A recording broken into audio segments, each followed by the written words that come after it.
Welcome to Season 2 of the More You Know Media and Tech Literacy series, produced by Independent Thinker, LLC.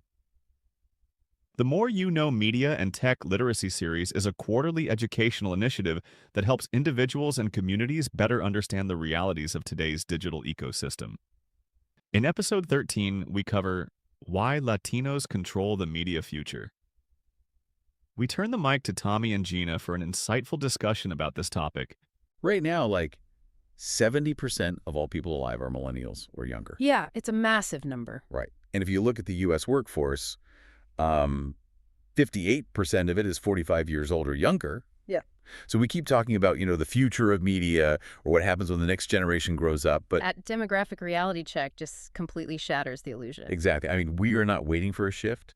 The shift has already happened. The future is literally like currently sitting on your couch, holding a smartphone, and entirely bypassing traditional television. Yeah, and the scale of that demographic reality is something legacy institutions are still just really struggling to process. Oh, absolutely. Because we're looking at an audience that has already rewired how information and entertainment and, well, advertising flow through society. They just don't consume media the way we did, 10 or 20 years ago. Right. And they certainly don't respond to the same business models, which is why we built this custom deep dive for you today. Yeah, so we've got some really fascinating stuff to go through. We do.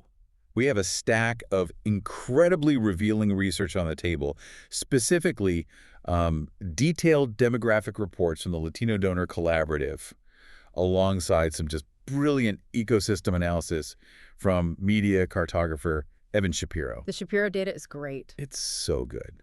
So our mission today is to pull this all together and unpack this complete rewiring of the media universe.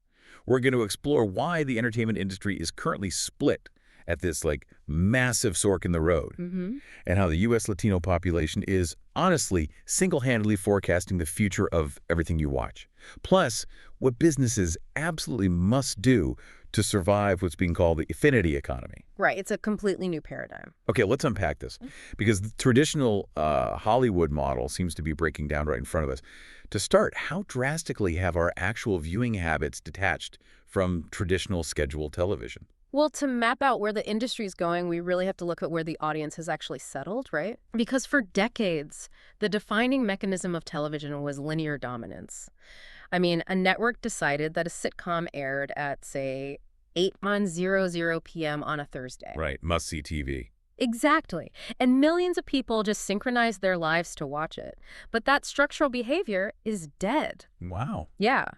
Based on the July 2025 data, streaming now accounts for 47.3% of total U.S. TV usage. It has completely eclipsed the combined forces of cable and broadcast. So wait, if nearly half of all television time is just streaming, I'd assume everyone is just, migrating their old habits over to Netflix or Hulu. You would think that, but no. Right, because looking at the demographic research we've been combing through, there's this glaring disconnect that pops up. The broader industry is treating this streaming majority as breaking news, but certain demographics have been living there for years. Oh, absolutely. The U.S. Latino audience is the prime example of that phenomenon. They didn't just join the streaming trend. They essentially built the track that the rest of the market is currently riding on. Right. Today, Latinos dedicate, I think it's 55.8% of their TV time to streaming. That's huge. It is. That's 18% higher than the national average. So they are the ultimate leading indicator for where mainstream consumption is heading. But, the most disruptive element of this data isn't just that they're streaming. It is specifically what they are streaming. The YouTube factor. Yes. I have to admit, when I first read this part of the research, I did a total double take. Right. The numbers force you to reevaluate what television even is anymore. Across the entire U.S., YouTube captures 13.4% of total TV time. Which is wild on its own. It is. But then, within the U.S. Latino population, YouTube consumes an astonishing 19.1% of their screen time. That is 42% higher than the general market. Wow. And when Evan Shapiro layers in the generational data, the picture sharpens even further. Basically, 83% of all American teens ages 13 to 17 are on YouTube. Okay, I always picture YouTube as a tab on a laptop or, an app on a phone where you could figure out how to fix a leaky faucet. Right, the tutorial site. Yeah. How did it mechanically manage to conquer the actual living room television? Well, it comes down to friction and algorithms. Traditional television relies on you browsing a grid, right? hoping something catches your eye. Yeah, the old channel surfing. Exactly. And then legacy streaming platforms rely on you scrolling through endless menus, which honestly just causes decision fatigue. Oh, I hate that. You spend 30 minutes just picking a movie. Right. YouTube eliminated that friction.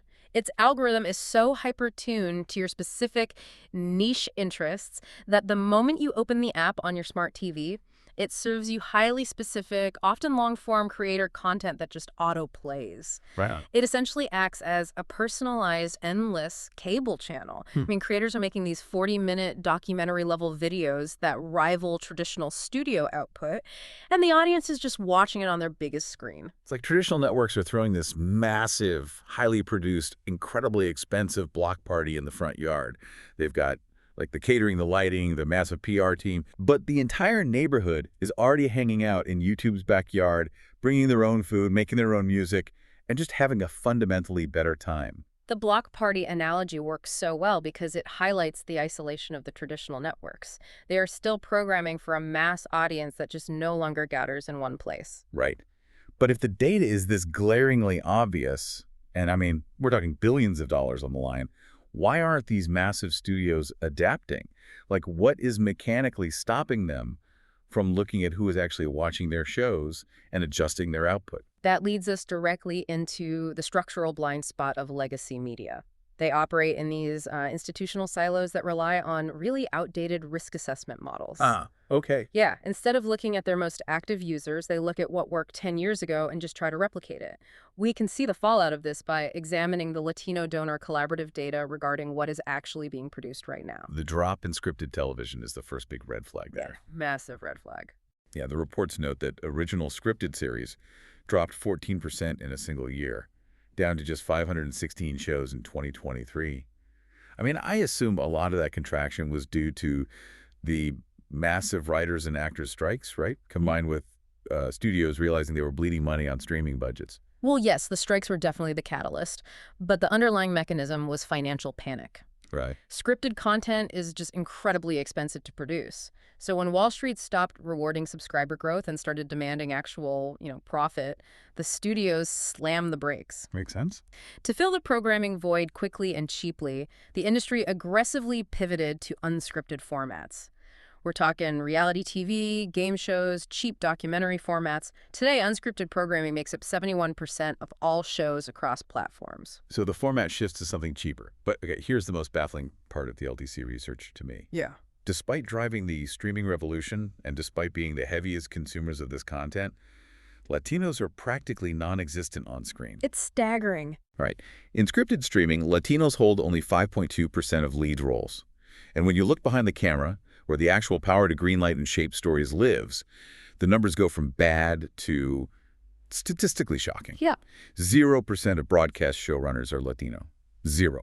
And only 3.3% of broadcast episodes are directed by Latinos. And this isn't just an issue of lag time in the scripted pipeline either. It extends deeply into the unscripted space, which is arguably much easier and faster to cast. Exactly. In unscripted TV programming that is fundamentally designed to reflect reality, Latinos hold a mere 3.7% of host or presenter roles. See, I have to pause on that because it makes absolutely no sense. If unscripted television is literally just reality TV like cameras following real people doing real things, how do you practically erase a quarter of the young American population? It's a huge blind spot. You don't even have to write a complex script. You just have to cast people who exist in the real world. It's like opening a coffee shop in a neighborhood, doing your demographic research, finding out that half of your daily foot traffic desperately wants iced coffee, and management just crossing their arms and saying, no, we only serve hot drip coffee. It's what we've always done. That's a great way to put it. The resistance is deeply institutional. Studio casting pipelines and executive bubbles, they often rely on historical data to determine what's safe. So if a certain type of host worked in 2010, they will cast a clone of that host in 2025. It creates this self-fulfilling loop of exclusion. But your coffee shop point is vital because this is not merely a conversation about diversity and equity. Right. It is commercial malpractice. Because the audience is literally proving they will pay for the iced coffee if someone just puts it on the menu. Exactly. The financial returns on authentic representation are massive.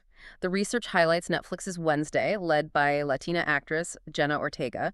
Season 2 hit 50 million views in a single week. And look at The Last of Us on Max, starring Pedro Pascal. It drove a global audience of over 90 million. That show was huge. Huge.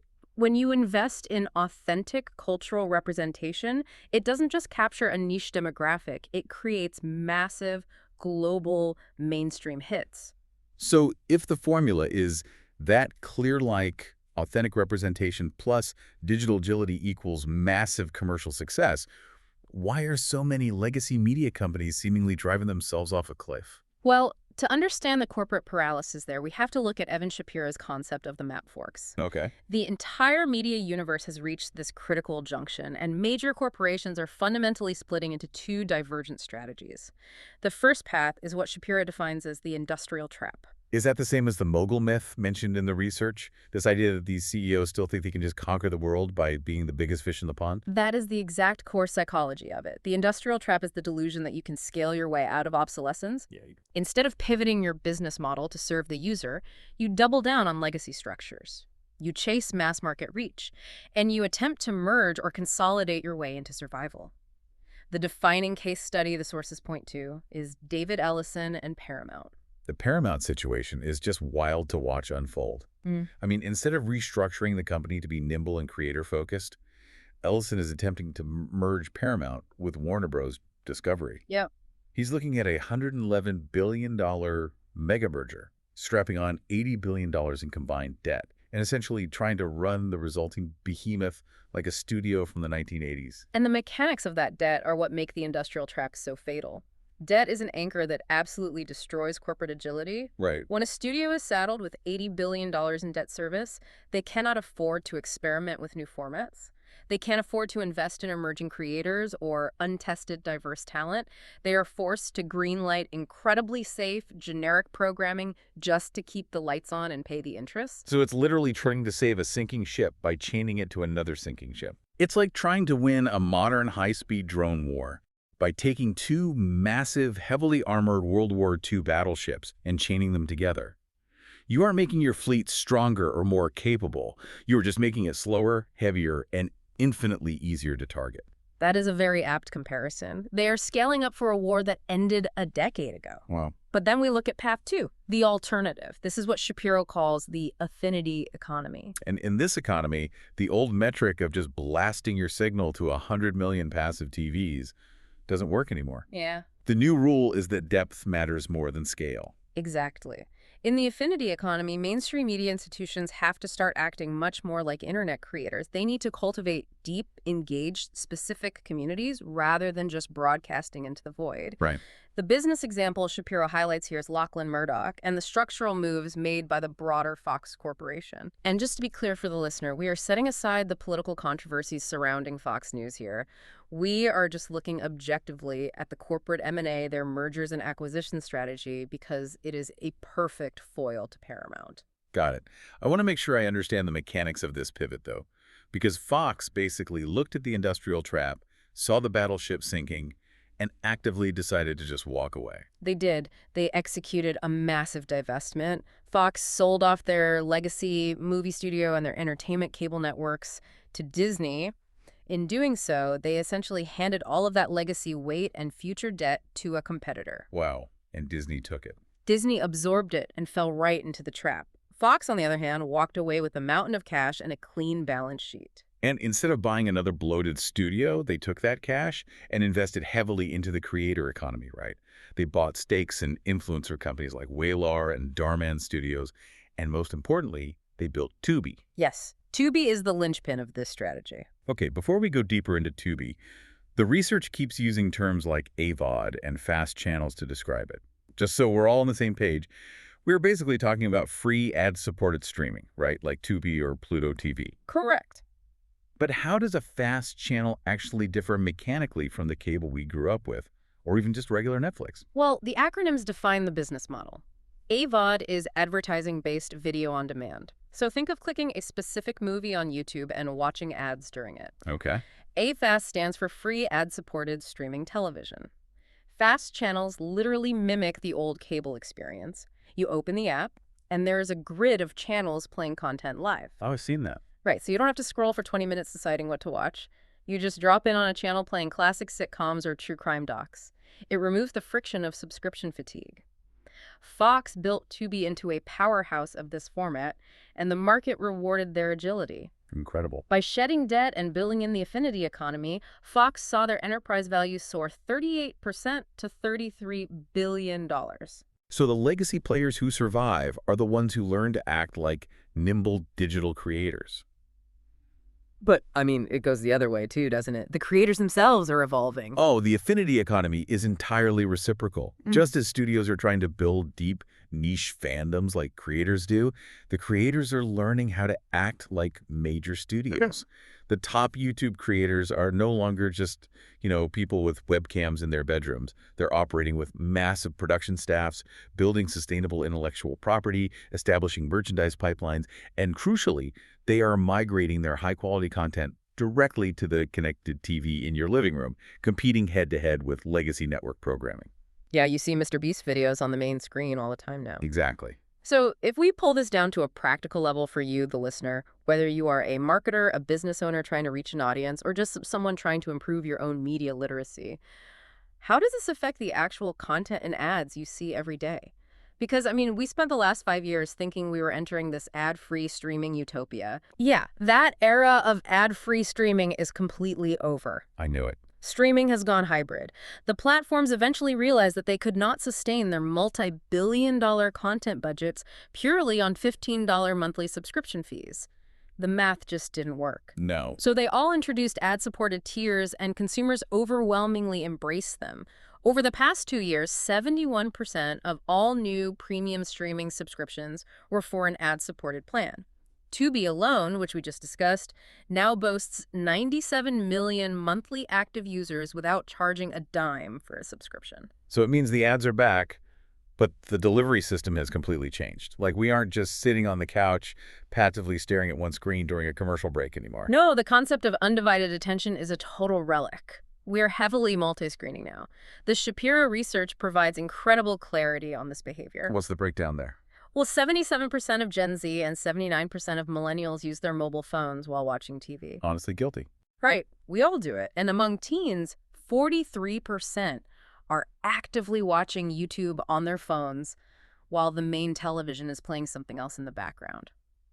Advertisers can no longer speak to consumers in isolated silos. I think about it like trying to build a digital ecosystem rather than just fronting a billboard.